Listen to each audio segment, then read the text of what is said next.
તો કરજણ કોંગ્રેસના પૂર્વ પ્રમુખે સતીશ નિશાળિયાની ધમકીને ગણાવી નિંદનીય। જિલ્લા ભાજપ પ્રમુખ પદની ગરિમા ન જળવાય તેવું નિવેદન નિંદનીય। સતીશ નિશાળિયાની ધમકી આચાર સંહિતાનું ઉલ્લંઘન હોવાનું પિન્ટુ પટેલનું કહેવું છે। ધાક ધમકી આપીને મતદારો પાસેથી મત ના લઈ શકાય એવું કહેવું છે પિન્ટુ પટેલનું।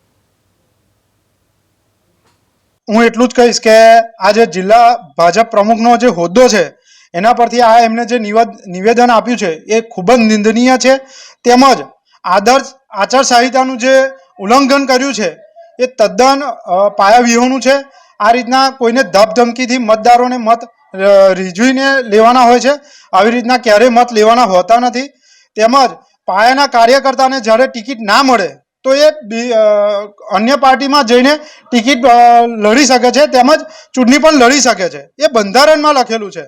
આ બંધારણથી દેશ ચાલે છે, નહીં કે એમની પાર્ટી ઓફિસથી। નાના માણસોના જે મકાન તોડવાની વાત કરે છે, આ તો મત નહીં આપો એટલે મકાન તોડો, એ રીતના કઈ રાજનીતિ ચલવે છે? હિટલર શાહીનું રાજ આ દેખાઈ આવ્યું હોય એવું દેખાય છે।